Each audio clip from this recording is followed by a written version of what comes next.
বড় রকমের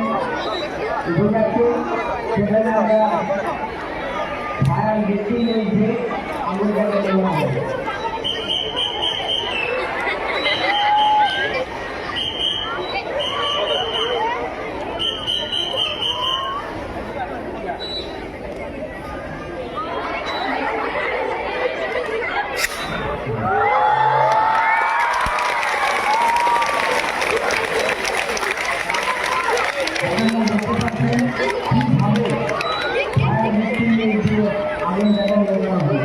এইগুলো দেখা এবং জানা আমাদের প্রত্যেক নাগরিকের উচিত।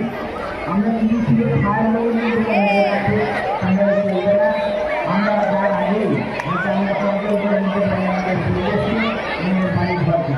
সঙ্গে সঙ্গে মাঠের দিকে তাকিয়ে দেখুন দুজনে ফায়ার নিয়ে উড়ে হয়ে গেছে, একের জন্য একে ঘরে পড়ে আছে, তাদেরকে এখন রেস্কিউ করা হয়। কীভাবে রেস্কিউ করা হচ্ছে সেগুলো লক্ষ্য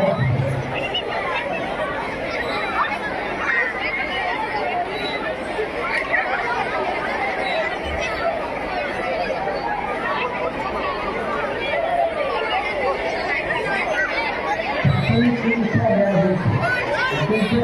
একইভাবে যাকে এখন ব্যান্ডেজ করা হয়ে মনে হয় তার মাথায় আঘাত লেগেছে, বুঝতে তাই বুঝতে পারছি, তাই তাকে ধরে রেস্কিউ করা হয়েছে এবং তাকে ধরে ধরে নিয়ে যাওয়া হয়েছে প্রকৃতির তৈরি, যাতে সেখানে তাকে বিশ্রাম করতে দেওয়া হয়।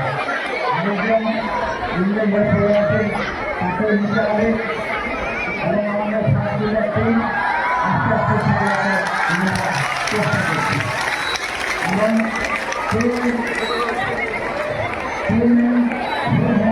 যে লেখাদের মেয়ে দুজন মানুষ দিয়ে মতো জায়গা মানে তাকে ট্রান্সফার করা হয়ে এই জায়গা থেকে আনা যায়। ছাত্রীরা আরেকজন মেয়ে ভালো পড়ে আছে, তাকে রেস্কিউ করতে হবে। আমাদের যেমন আগ্রহী হতে হবে, তার পাশাপাশি দেখতে হবে জনের মানুষকে যদি কোনো ইন্ডিভিজুয়াল তাকে হাসপাতালাইজ করতে হবে, যাতে কাছাকাছি হাসপাতাল থাকে সেখানে স্থানান্তরিত করতে হবে।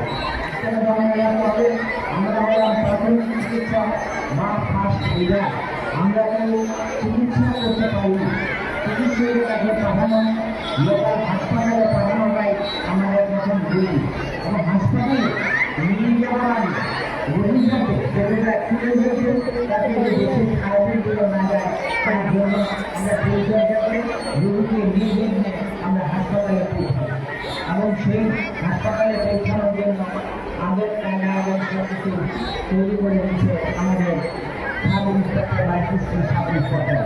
কীভাবে মানুষকে রেস্কিউ করে সত্যি নিয়ে যাওয়া সেইভাবে নিয়ে যাচ্ছে। তিনজন নিজে রেস্কিউ করছে, সম্ভবত পায়াঘাত এবং অঙ্গগুলিকে এইভাবে তিনজন মিলে রেস্কিউ করে হাসপাতাল পর্যন্ত নিয়ে যেতে পারে বা অ্যাম্বুলেন্সের স্থানে যেতে পারে। এই ট্রেনিংয়ের জন্য আমাদের খুব ভালো লাগে এবং এই সময়টা আমরা পেলে আমরা এক এক করে সবাইকে শিক্ষিত করে তুলতে পারবো। আমরা